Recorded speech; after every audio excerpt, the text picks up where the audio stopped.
caminando su aventura, no encuentra charango y quena para cantar. Hay miles sombras de piedra que del progreso le impiden ver sus raíces de tierra y mar. ¡Qué ciego va! El niño ciego tropieza con el asfalto. Vamos al destino de cumbia caliente y ritmo tropical. Chinandega, inmersa en volcanes, iglesias y playas, siempre te hará volver. Entra en contacto con la naturaleza en El Cardón, la isla que inspiró a Rubén Darío. Amarás los entornos naturales al escalar los imponentes volcanes San Cristóbal y Cosiguina. Recárgate de las energías que solo la Madre Tierra te ofrece a las riberas del Océano Pacífico en el estero Padre Ramos, Jiquilillo o Paso Caballos. Sus platillos a base de mariscos, toncuá, gente amable y un paseo por sus emblemáticas iglesias harán perfecto tu viaje. Chinandega, hospitalaria y fértil, te espera. Nicaragua toda dulce con amor para vos.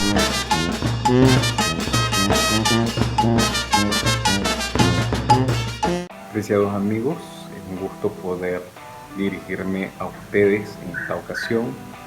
Yo soy Harlan Oliva Regidor, profesor de Lengua y Literatura Hispánica, y estaré conversando con ustedes unos momentos sobre la literatura nicaragüense. Daré algunas apreciaciones muy básicas realmente sobre nuestra literatura antes y posterior a la independencia de Centroamérica, en el marco, ¿verdad?, que estamos celebrando las festividades, o más bien la conmemoración del bicentenario de la República Centroamericana. Para todos los amigos que me van a escuchar en algún momento, les envío un saludo desde Jinotega, Nicaragua, capital del café.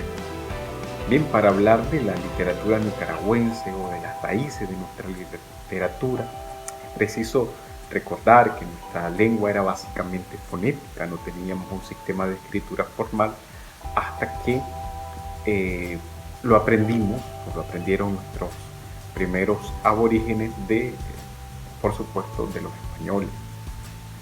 Las lenguas que se hablaban aquí eran más bien pictográficas, por eso tenemos algunos registros de dibujos de las creencias que tenían y eran plasmadas de alguna manera en las piedras, en tablas, en arcilla, en fin. Y conocemos que ya existen ciertas manifestaciones que podemos llamar líricas, poéticas, que son sentimientos propios de los seres humanos. Son aquellas que recogen los religiosos franciscanos, los dominicos, jesuitas, los que venían con los conquistadores, ¿no?, el Nuevo Mundo, a estas llamadas las Américas, y ellos fueron escuchando estos cantos de los llamados indios también, de los originarios, digamos, y fueron anotando, ¿no?, como padre Fray Bartolomé de las Casas, quien recoge el canto, por ejemplo, de los Nicaraguas, y vemos cómo esta poesía nos da cuenta del dolor, de la esclavitud, del sometimiento que vivían nuestras poblaciones originarias. Todos sabemos que la conquista fue con la espada y la cruz, y fue evidentemente sangrienta, compleja, difícil, y así es que tenemos estas primeras nociones del canto al sol, del canto a los Nicaragua, de estas manifestaciones de nuestros pueblos originarios, pero realmente, como ustedes se lo imaginarán, son muy pocas. Por los cronistas vamos a conocer algunas características físicas, topográficas, sociológicas de estas poblaciones primitivas, de estas poblaciones originarias, y nos van a contar, por ejemplo, Cristóbal Colón, Oviedo, Bernal Díaz del Castillo en sus crónicas, también un poco, ¿no?, de cómo veían a estas culturas originarias, pero esta esta otra cara de la historia más bien contada por el conquistador y no por el conquistado, algo que siempre pasa en la historia. A veces conocemos solamente un rostro de las cosas que pasan, de los hechos que ocurren. No conocemos, en este caso nosotros no conocemos, o es muy poca, casi nula las versiones que conocemos de la historia de los pueblos aborígenes, pero sí sabemos que fue bastante cruel. Entonces digamos que las crónicas de cierta manera también como género literario también son parte de esta semilla de la narrativa hispanoamericana. Todas las crónicas son un recuento también importante y, para nosotros, para dar un vistazo a nuestro pasado inmediato y a veces también lejano. Ya en este proceso de la colonia, sabemos que son 300 años, equivalente a 3 siglos, podemos hablar ya de esa influencia que tiene la cultura originaria y que tiene también el idioma, y hablamos de un español que es completamente mestizo, porque también los conquistadores, y como los cuentan algunas visitas apostólicas y de los religiosos de la época, también ellos aprenden palabras para poder comunicarse con las comunidades y hacer efectivo el proceso de conquista, pero también por otro lado el proceso de evangelización. En este afán sabemos que los nativos aprendieron los romances y los corridos, pero son híbridos, porque tienen la influencia también española, muy particularmente la sevillana. Entonces ya tenemos alguna data, alguna información que cuentan los mismos conquistadores también, como Oviedo y Bernal Díaz del Castillo, que escuchan que hay romances y corridos a la manera española, es decir, y tienen de manera particular la influencia del Cid. Hablando de este contexto, quisiera reseñar un poco la visita apostólica que hizo a Nicaragua uno de los sacerdotes franciscanos, digamos, más importantes dentro del contexto de la colonia, y es Fray Margil de Jesús, que salió por allá por los años de 1600 desde España, del puerto de Cádiz, ¿verdad? Y de Sevilla, que eran los puertos más importantes de ese momento. Ya decíamos de Sevilla, en algún momento se dice de Sevilla, que es la puerta de las Américas. Entonces Margil sale de Cádiz y llega entre el año 1600 y 1700 a lo que son Américas, ¿no? A nuestras tierras, y les enseñan a nuestros nativos cantos, himnos y los alabados. Estos alabados que nosotros son, para que vayan conociendo un poco de nuestra literatura también y de esta idiosincrasia propia, como lo dirá Francisco Pérez Estrada en su estudio de folclore nicaragüense, esta idiosincrasia hoy propia, que es parte de nuestra identidad. Aprendemos himnos y alabados de los españoles, y algunos son profanos, pero otros van a ser religiosos. Un ejemplo de ello van a ser el mismo alabado que nosotros cantamos en el 8 de diciembre para la Purísima. Venían las novenas que se repartían en Guatemala, se repartían e imprimían, ¿verdad? Porque en Guatemala hay imprenta, en el contexto de la formación de la Capitanía General de imprenta, y así nos llegan también a nosotros con los franciscanos de manera específica a lo que a la primera ciudad de Nicaragua, que en este caso es León. Estos romances y estos corridos tienen toda esta influencia sevillana, toda esta influencia española, e inclusive podemos hablar de los instrumentos que se utilizaban, como la guitarra y las castañuelas.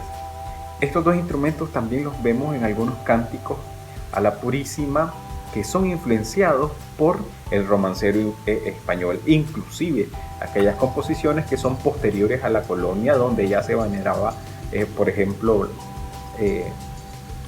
la Inmaculada Concepción por mandato primero también del rey de España. Bueno, un punto el que no abordaremos en este momento, pero sí es importante saber que estos cantos también tuvieron la influencia del romancero español en composición, estructura y en todas las características temáticas, ¿verdad? El triunfalismo, en este caso, se le otorga a la Virgen María, y que es algo pues, que hoy representa, y vemos esa vigencia que tiene todavía este mestizaje y está presente en la idiosincrasia nicaragüense. Ernesto Mejía Sánchez, así como Francisco Pérez Estrada, que ya he mencionado anteriormente, hacen estudios muy completos sobre romances y corridos que nos dan cuenta de los amores, de los matrimonios, de los fracasos, todo este idilio natural que vivimos los seres humanos en este proceso, en estos pagones que le llamamos vida. Ya García Lorca en España nos hablará también de sus romances y de la casada infiel. Creo, ¿verdad?, que a la par del teatro, pues también vemos estas características, esta influencia religiosa. El teatro indiscutiblemente en Nicaragua también es parte de este proceso de sincretismo, por un lado, de adoctrinamiento religioso para incorporar el cristianismo. Fernández de Oviedo, que ya lo mencionaba, nos cuenta en las crónicas que él ve que los franciscanos hacen que la gente se vista, haga imitaciones, ruidos, sonidos, para hacer más didáctico el proceso. Es decir, que el teatro nicaragüense tuvo inicialmente o en sus inicios una función didáctica para enseñar básicamente la doctrina religiosa. Funcionó, pues tuvo un carácter básicamente pedagógico, a la par de esta intención del teatro religioso en el que se busca transmitir los valores cristianos y toda la cultura española. Vemos también otras obras de las que sí tenemos ciertos registros, que son las pastorelas, que aún perviven en las fiestas de diciembre. Algunas obras como Sansón y Dalila, el gigante Goliat, las loas al niño Dios, algunos pasajes bíblicos que buscaban cómo imitarse, y por supuesto la obra primigenia del teatro colonial, que en nuestro caso es el huehuense. Ya hay muchísimos estudios sobre el huehuense. Se me viene ahorita el trabajo espléndido que realiza, por ejemplo, Eric Blandón, profesor Eric Blandón de Matagalpa, originario de Matagalpa, donde pues estudia todas estas características propias del contexto y el mestizaje y esos lados positivos y negativos que tiene la conquista, y también este personaje con el que se ha identificado erróneamente para mí al nicaragüense, que es matrechero, engañoso. Pues no concibo yo así al nicaragüense, mi opinión personal. Esta obra, pues como ya lo dije, ha sido ampliamente estudiada por Arellano, Britton, en fin, y hoy pues forma parte pues de nuestra obra primigenia en lo que corresponde al teatro nicaragüense. Y si queremos hablar de una literatura propia, hablando en el contexto de la independencia, podemos decir que es posterior a la independencia. Tenemos una literatura nacional a partir de nuestra gloria, que es Rubén Darío, piedra angular. Ya lo decimos nosotros los nicas, muy orgullosos, de una manera muy poética. Solo en Darío se explica la inmensidad de su nación. Tenía que ser un nica del mundo entero admiración. Creo que ahí resumimos esta grandeza, esta admiración del paisano inevitable, el que nos une en nuestras diferencias. Darío es el símbolo por excelencia, no solo de nuestra literatura, sino también de nuestra identidad nacional. Va a ser el prócer por excelencia de nuestra cultura. Ya mucho podríamos decir sobre Darío. Nos emocionamos los nicaragüenses a hablar de Darío. Nos familiarizamos con Rubén desde la casa, desde la infancia, cuando aprendemos sus versos, sus cuentos. Tal vez está muy lejano, pues podríamos hablar de sus novelas que no son tan conocidas, y pues no fue un vasto escritor de novelas. Rubén Darío sí hay obras bastante buenas, poco difundidas y también estudiadas. Digamos. Más que todo los estudios alrededor de la novela rubendariana son muy academicistas y no han llegado pues al pueblo. Y hablando de Rubén Darío, valga mencionar que a partir de Darío también cultivamos con mayor fuerza otros géneros literarios, ¿no? Como la crónica, como el cuento, la poesía y la crónica periodística. Con Rubén Darío que podemos decir, bueno, todos estos géneros literarios abrieron camino a un sinnúmero de poetas y escritores posteriores a él. Ya hablaremos brevemente del movimiento modernista y también de los posmodernistas, ¿no? Pero es Darío quien abre el camino a una literatura propia, a una literatura nacional, y es el fermento realmente de toda una literatura y un andamiaje cultural que se afianza en esta república llamada Nicaragua y también llamada República de Poetas. Posterior, como lo decía, a la figura de Rubén Darío, vamos a tener en Nicaragua también la riqueza poética de diversos escritores.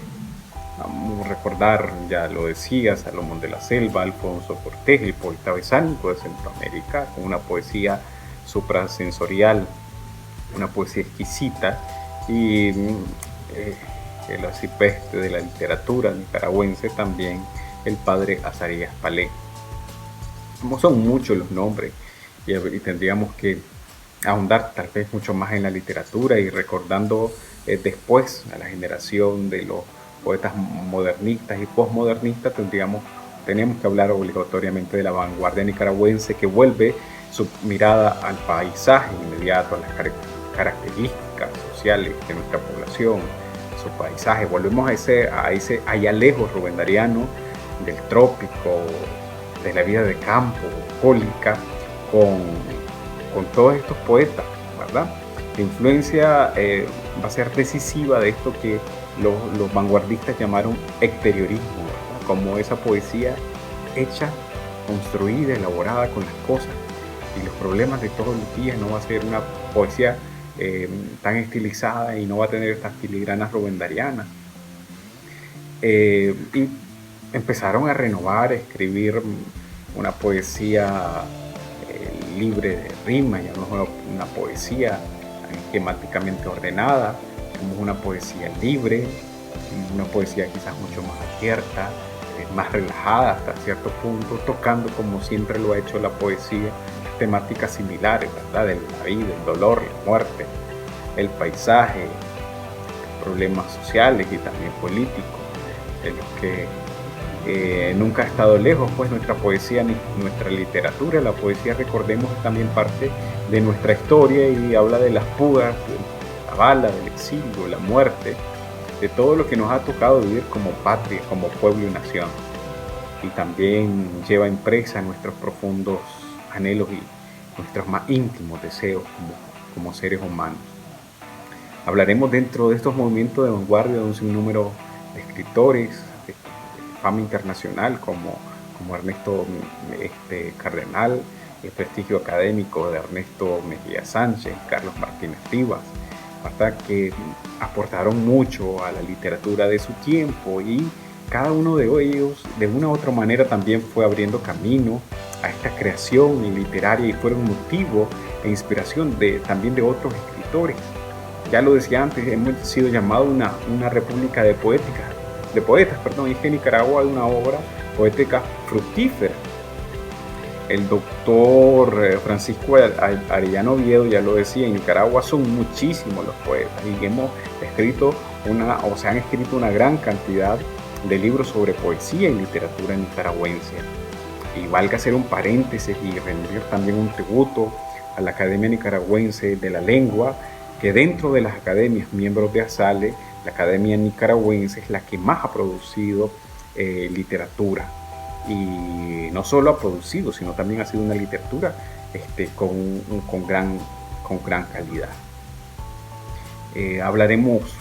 Podemos hablar también de la generación del 50, del maestro Rochus Tablada, Fernando Silva, Juan Auburto, Mario Cajina, y posteriormente otros escritores, digamos, unos conocidos aquí en el nivel nacional y otros que han logrado catapultarse y son conocidos o mayormente conocidos, y de ellos tendría que citar obligatoriamente a Sergio Ramírez, que es hasta cierto punto una continuidad dariana en cuanto al universal, ¿verdad?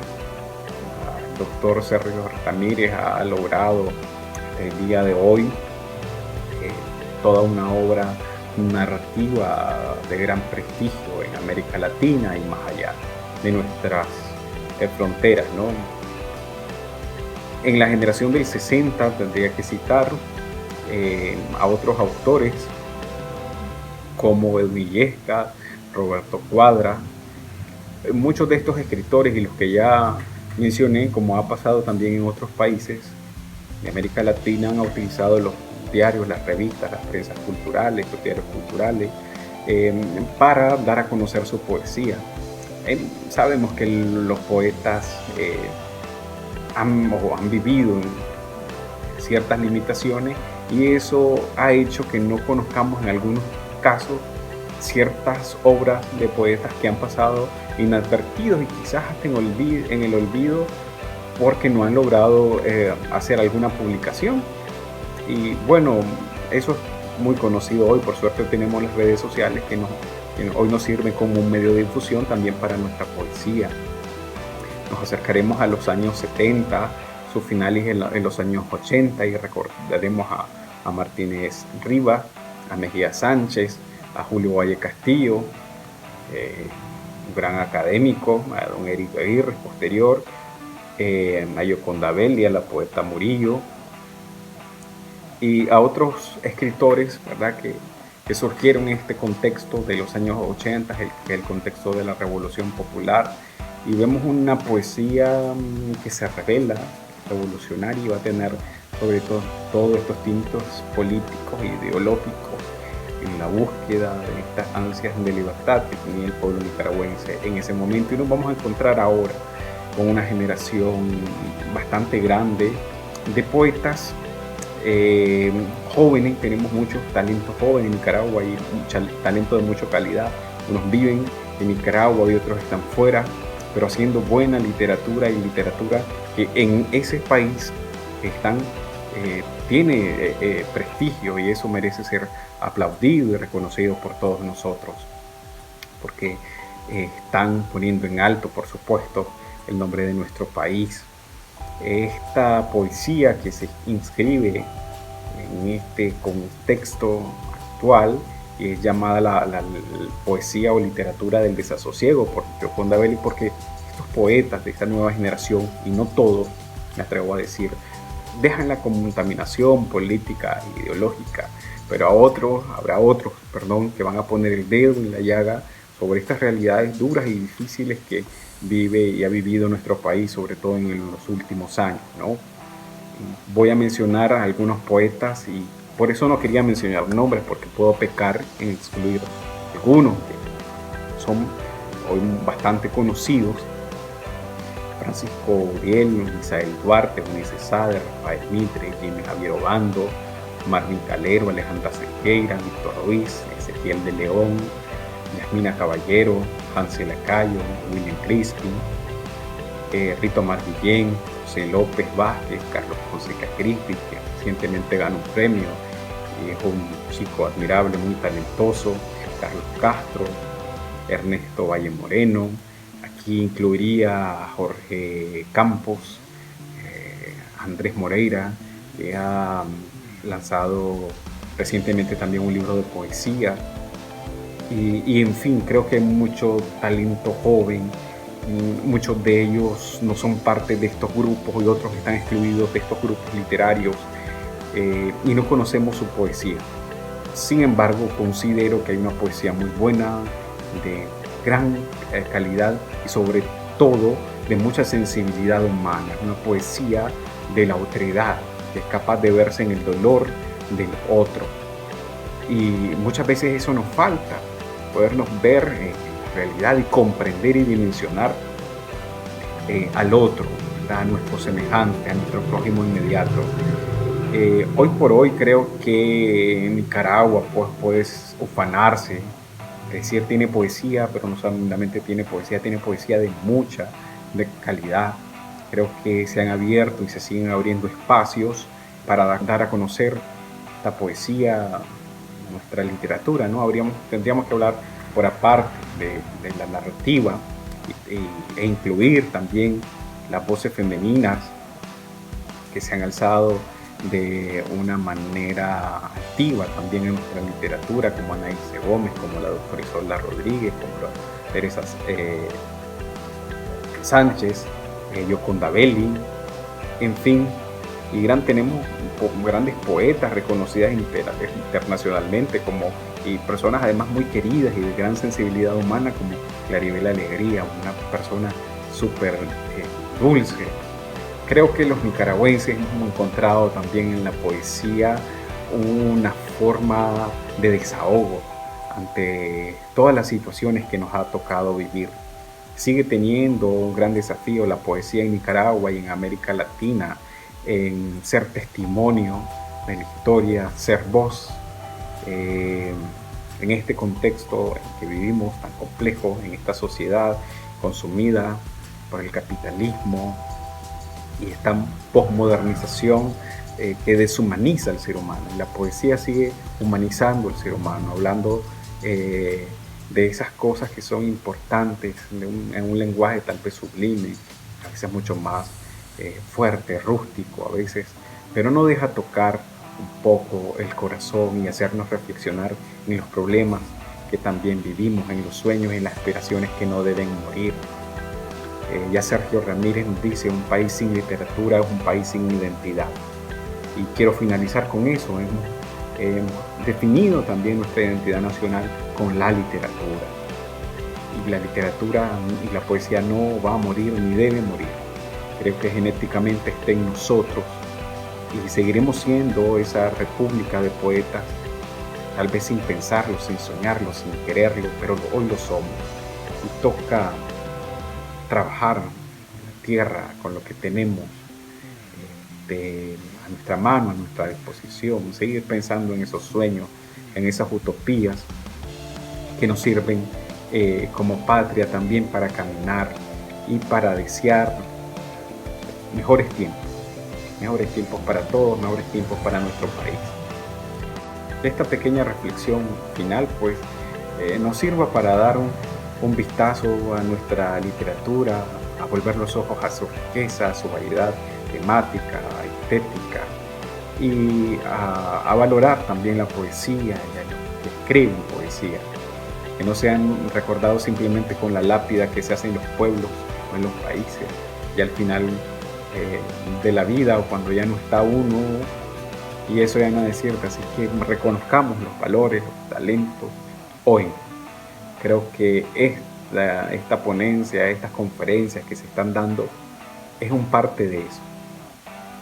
Así es que agradezco la oportunidad que me han dado de dirigirme a ustedes, de participar en estas fiestas con esta pequeña intervención para seguir homenajeando a toda nuestra república y seguir reivindicando el papel de la literatura, el papel de la poesía en nuestro tiempo. Un saludo a todos.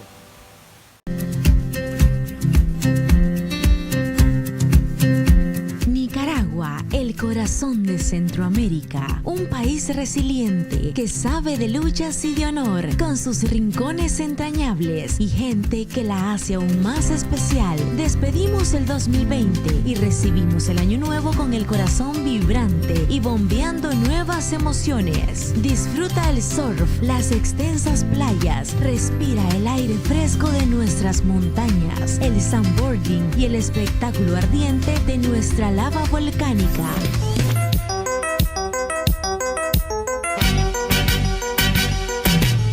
Nicaragua te espera con sus paisajes inmensos, sus sabores, ciudades coloniales, cultura y tradiciones auténticas. Vívela con todo el corazón. Nicaragua, única, original.